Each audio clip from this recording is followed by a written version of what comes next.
All right, today we are speaking with Carl Richards. Carl is a certified financial planning professional and director of investment education for the BAM Alliance, a community of over 140 independent wealth management firms throughout the United States, of which Herbine Wealth Management is an independent member of. Carl is the New York Times sketch guy columnist and author of The Behavior Gap.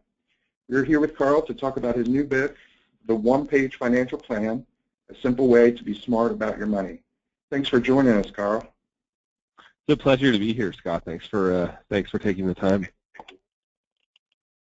Carl, I loved the opening of your book where you asked your veterinarian to give you direct advice about your dog's situation and not just simply explain 3 different possible options of which to choose. Why do you think she didn't give you a direct answer?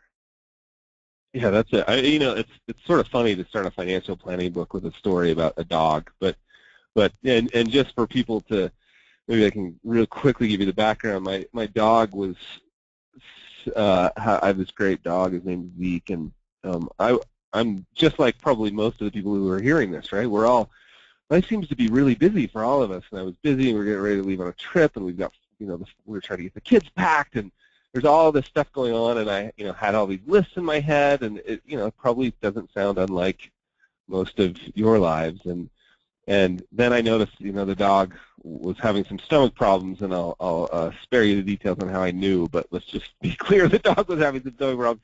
So I took the dog into the vet, and I, the vet's close to my office, and I said, hey, why don't you check the dog out, and I'll come back. I'll just run over to the office for a couple hours, and let me know when you've thoroughly diagnosed the dog, and I'll come back and pick him up. And when I came back, they called, hey, dog's ready. I came back, and Dr. Kate is the veterinarian's name, and we sat down, and she said, okay, Carl, let me walk you through the options. And as soon as I heard the word options, before she even started, but as soon as I heard the word options, I was like, option? I don't have any time for options. I don't have any space for, I'm all optioned out, right? Like there's no more room. And she started into number 1, and I could feel my head, explode almost. And I said, whoa, stop, Dr. Kate, stop. Just tell me what you want me to do. And she said, no, I've got to walk you through. And I said, no, you don't. And she said, yeah, Carl, and I actually shushed the vet. I said, stop, just tell me. And I actually said, Dr. Kate, Zeke is now your dog. What are you going to do? And she was like, that's all you want? I was like, yeah, that's all I want. I was like, here's my credit card. Tell me what to, and I left with, a little thing of pills and some new food, and Zeke's been fine ever since. But I remember getting in the car, sort of, feeling like I had some sort of, mental breakdown, a very stressful event, and thinking, gosh, isn't it interesting that just the idea of having to make a decision about something that I was either unqualified or unprepared or unable to explore all the options put me in such a stressful situation. And I thought, man, if that's the way I feel about the dog, how do people feel about their finances? And it's not that people are unqualified necessarily to make the decisions. It's just we don't have time, right? And on top of it, it's very emotional. And so it's really challenging to be unemotional about your own, emotional decision, especially related to finance. So that's sort of why the book starts with a story about a dog is just, man, we're in the place. But to answer your question directly, I think sometimes we think it's important, people who are giving other people advice, whether it's financial advice or legal advice or veterinarian advice, we sort of, sometimes people confuse the idea of wanting to educate versus just giving people the advice they need. And, there's a whole bunch of other reasons, like maybe she felt like she had a liability issue, and if she gave me 3 options and I picked one, she could always say that. I don't know. But she seemed to be relieved, too. When I said, whoa, and I finally got her to stop with the options, she seemed to be relieved, too. And was like, that's all you want? I was like, yeah, I just want you to tell me what to do. So that's why the story starts that way. So, and why do you think, then, that the traditional financial services industry teaches everyone to ask for a solution before ever identifying what the real problem is? Well, I think, look, there's a cynical answer to that question, which I'll give you, and then I'll move on to the more nuanced one. I mean, the cynical answer is, look, it's the quickest path to making money off somebody, right? It's like, if I can just sell you a product, and we've all been through this experience in the financial services industry. You go in and somebody says, I really think you should buy green, and you say you don't like green, and they say, oh, that's okay because I have blue, and like, there was never any chance at all. There was never any attempt to really diagnose, and if there was, it was like a 17-question questionnaire you filled out in the lobby. So that's the sort of cynical answer, and I think there's a good piece of the financial services industry that deserves that answer, and that has earned that answer. Let's put it that way. But I think there's a more nuanced piece to it. Like, sometimes, we haven't been people in the industry haven't been properly trained on how to ask deep questions. It's unnatural. I mean, that's probably not exactly the right word. No, I think it probably is a little bit unnatural. Like, we're not, as humans, we're often not very good at asking questions and then really listening to the answer. We're busy while somebody's answering, we're trying to make a judgment. I mean, we've been trained to make shortcuts in our decision real quickly. Like, we want to scan the landscape and decide that's dangerous, that's not dangerous, right? Like, we're just trying to make it real quickly. So we're often listening. Stephen Covey pointed this out years ago. I think it's a great way to frame it. We're often listening to make a judgment, sort of yes or no, I agree or disagree, instead of listening to understand. And so it takes some really hard work, both emotionally, practice, to ask really good questions and listen really carefully to the answers. And that's not the typical training in the financial services industry. Right. So listening is a huge part of that. And so is it, you talk a little bit about finding a financial advisor in your book, Carl, and is it more important to find a good financial advisor that's incredibly knowledgeable on all things financial, or is it better to find someone that you can trust and who can help you mentally connect with what's most important to what you're doing with your money? And why might that be so important? Yeah, well, Scott, if you had to choose, I want to make it really clear, I actually don't think you have to choose between those two. If those two options were mutually exclusive, then I think you would want to choose the person that you could trust, and here's why, and then I want to make it clear that you don't have to choose. The reason you want to, because look, the financial part, the sort of spreadsheet calculation part, to be honest, a really good answer, that's probably 90% good, like it's almost the best answer, is really simple, right? Like the financial part of it's really simple, right? Like, you buy low-cost, really diversified portfolio. That's pretty simple.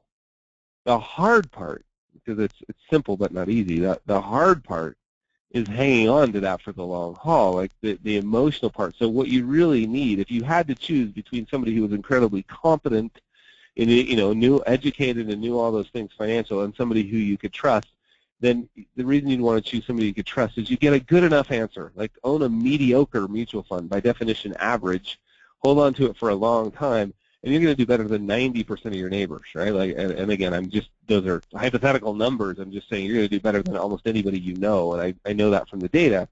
But there's going to be moments when you're tempted to get scared out of the investments you own, and you want somebody there that can walk you in off the ledge and say, hey, no, let me remind you of what you told me when you were thinking rationally. Are these still your goals? Yeah. Look, everything's going to be okay. I can tell you we're going to be fine, and just stick to it. But here's the cool thing about what I refer to as the secret society of real financial advisors, right, is that you can get both. A real financial advisor is somebody who not only is incredibly, this is why it's a secret society, it's why there's, it's a rare group of them, is you can get somebody who's not only incredibly technically competent, who's a professional, who spends time, you can ask them about their continuing education process. What are they doing to keep up on their skills?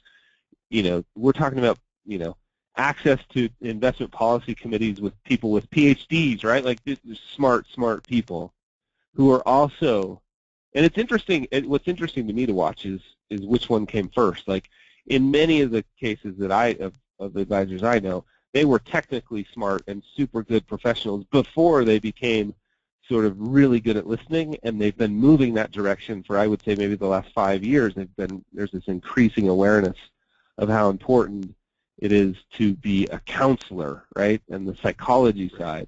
And there's others that were really good on the psychology side who are getting super good technically. But my message to people, and I want it to be really clear for your listeners, is you don't have to choose. Really good advisors, and there are plenty of them out there, do both.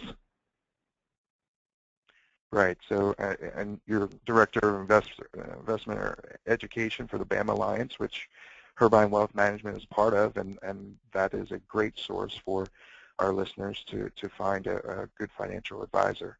Let's move on a little bit, Carl, and think about, you start talking in your book a little bit about society kind of putting out there, or the media putting out there, about the things we should have for a successful retirement. Or why do you think many of us allow society's ideas kind of overcome or take over what we truly feel as individuals is important?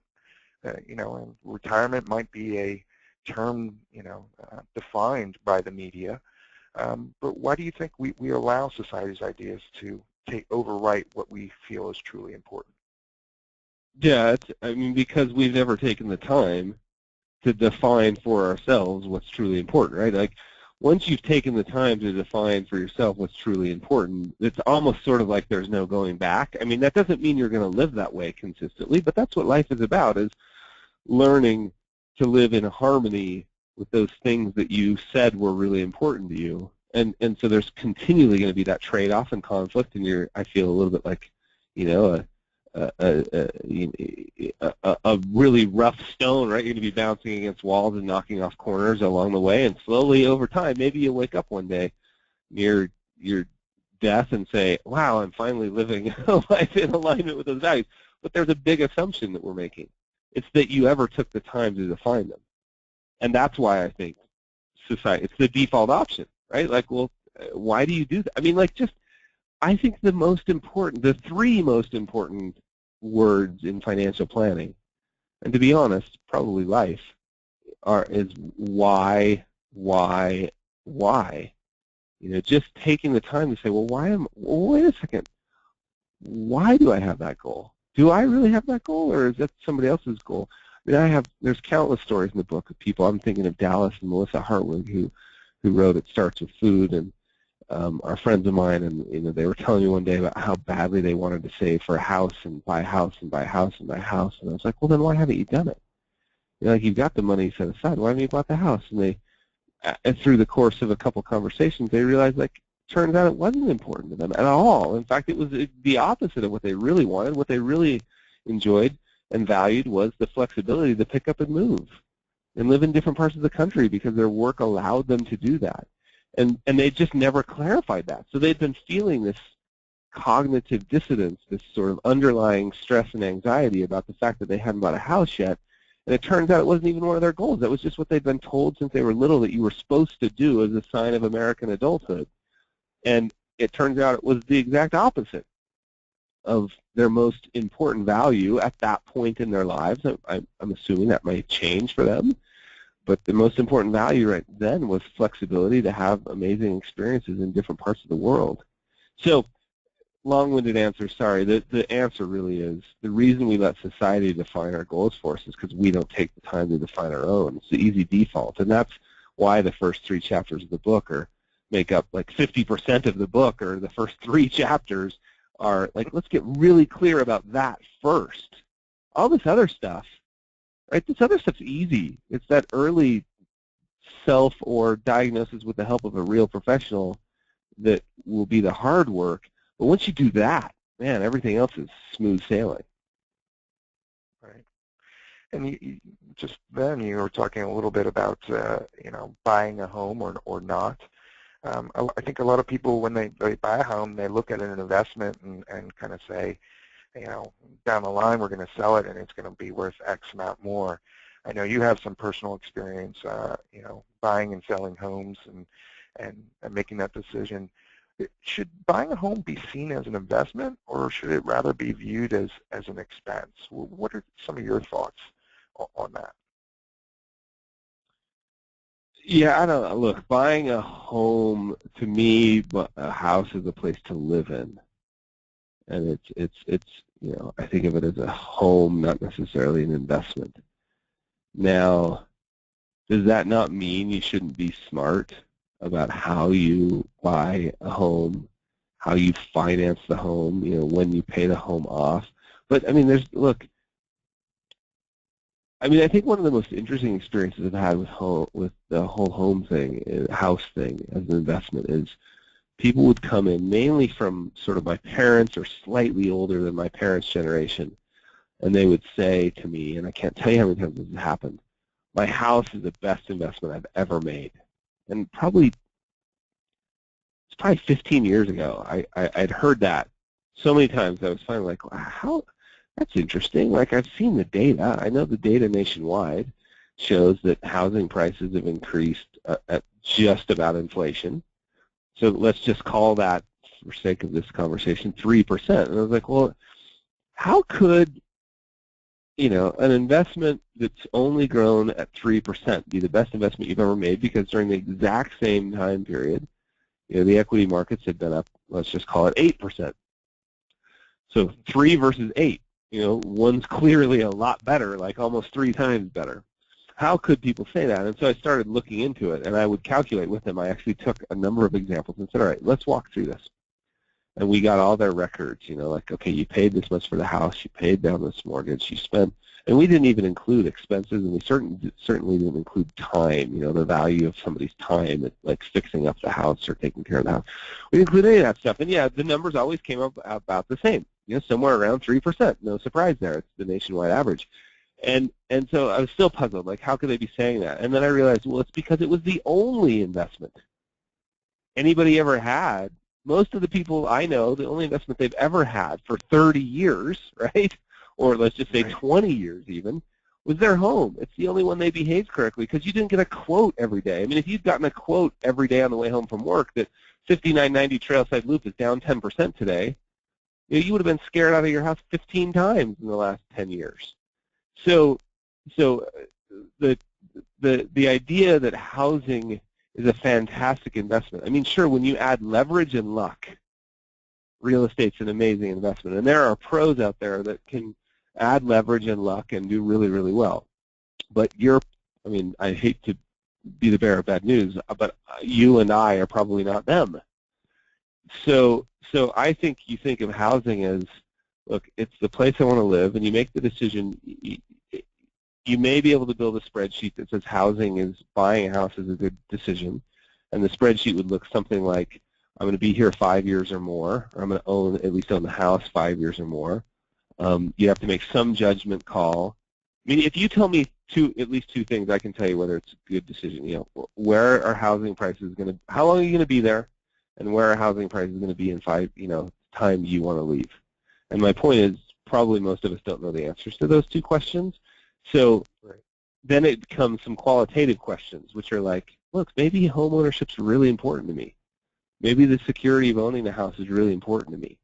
And that's a line item on a balance sheet. Right? That's important. It's okay for you to include the emotional piece of owning a house, and then realize, look, I'm going to be here for 10 years. So I think when you put all that into play and you make the decision isn't about one is right and one is wrong. It's like, which one's right for you when you really calculate the full cost. So, and sorry, one last thing. That's not to say housing isn't a great investment. It's just I think that's sort of a side benefit that you count on afterwards. I don't think you let the sort of investment tail wag the housing dog, if you will. Right. Well, we're, emotional beings, and when we connect money and houses and material things, we get very emotional about those things. And, if we translate that emotional kind of attachment to things, Carl, and when we're creating a financial plan, when is it good to listen to those emotions, and when is it good to maybe ignore them? Yeah, that's a great question. Yeah, and I think it's important, especially in relationship to the housing. Actually, all these decisions, it it, it is totally okay to be emotional. Like, let's not ignore that, and in fact, let's lean into it, if you will, and explore it, and maybe even include it on our little balance sheet. I'll give you one quick example, which I think is fascinating. My wife made a decision early on in our marriage, as soon as we had our first child, that she wanted to be at home and raise our children. We have 4 kids, and she's made, now that's come with substantial sacrifice of some of the stuff she really wanted to do for herself, right? But she would tell you it's been worth every penny to her, right? It's not a judgment call for anybody else, but to her. So a little while ago, there was an article or a book, I can't remember what it was, that made the claim that being a stay-at-home mom is never, that was the word, never a good, was always, being a stay-at-home mom is always a bad financial decision. And that got forwarded to me, so I had a discussion with the author where I was like, well, wait, why are you saying that? Well, because the person, and she was referring to stay-at-home moms, so we'll use that. It could equally be stay-at-home dads. Stay-at-home mom will never be able to make the same amount of money again. They'll never be able to enter the workforce. They'll never be. And I said, well, okay, but what about the fact that maybe the non-stay-at-home spouse could focus completely on their career, and when you include child care and all that stuff on the spreadsheet, no, it's always a bad decision. And it came down to this. Like, well, why don't you ask my wife if she thinks that was a bad financial decision, right? Because my wife has a line item on her balance sheet that says being at home with my kids, and it's got a number on it, right? She put that number there. I didn't put that number there. Society, nobody put that number. She put that number there, and nobody can tell her that number's invalid, right? Like, she's the one that gets to decide what value she puts. I mean, I know I put a humongous value on it. But she's the one that gets to decide what value. So my point here is, like, these emotional components of financial planning, I almost think they're better let's dive into them. Let's include them. Like, can we put a number to that? Like, I know it's silly, but could we put a number? Like, oh, I just think it's high. Okay, that's fine, right? Like, I think I really want to own a house. Well, it doesn't make much sense financially. That's okay, because I really want to, and it's really valuable to me, right? So a lot of these decisions, there's a spreadsheet answer, and then there's the spreadsheet plus the emotional answer, and we've got to lean into those. And then, to your point, there are some times where we have to go, let's use investing, for example. I really want to sell, March of 2009. I really, really want to get out. Okay, well, let's talk about that a bit. This is the role of a really good advisor to me, is to empathetically listen to that and say, well, let's talk a little bit about it. Like, I get scared too. Like, if I read the news and I get really worried, I get scared too about my own money, but let's talk about it. What are your goals? What would we be doing? What's the plan here? If you want to sell into March of 2009, do you want to sell permanently? Oh, no, just till the dust clears. Oh, okay, what does that mean? Let's define dust clears. What would it feel like? Oh, well, when the dust settles, the news would be good. Okay, let's write that down. News would be good. All right, well, what do you the economy would be doing better. Okay, great. Where do you think the market's going to be compared to where it is today? Oh, yeah, it'd probably be higher. Okay, well, so are we now? See, it's really clear now that we've explored the emotion a little bit, that we're making a plan to sell low only to buy back when things are higher. And okay, now let's go back to your goals. Are these still your goals and values? Yeah. Oh, remember that plan we built using all the historical evidence that includes ups and downs, gives you the highest likelihood of getting to those goals. Are those still your goals? Yeah, those are still my goals. Okay, how about you go back to gardening, and we'll just leave it. You know what I mean? So sometimes you have to explore the emotion so that you can learn to ignore it. Well, great. Carl, and thank you for joining us today. And you know, Carl's book is now out, his new book, where he goes into these various topics as well as others. And you know, I was fortunate enough to read it, and I've given a review of it on our website here in our newsroom. You can check that out. Certainly, you know, buy his book. It's out on Amazon. You can get it at Barnes and Nobles. Carl, before we let you go, can I just ask you one thing? What inspires you to do what you do now that you've now written 2 books? You're a columnist on the New York Times. Tell me about the first moment you decided you wanted or needed to write books. Oh, I don't know. It's just been. I wish I could claim that, like, I sat down, 10 years ago and said, "This is my goal. I want to go do." But we all know how life works. You just make a series of small decisions, and one day you wake up and you're doing something that you're like, "Oh, I had no idea I would do this." But I can tell you what inspires me now to keep doing it is I've realized the central role that money plays in our lives. Now, it may be unfortunate or not, but it's a reality.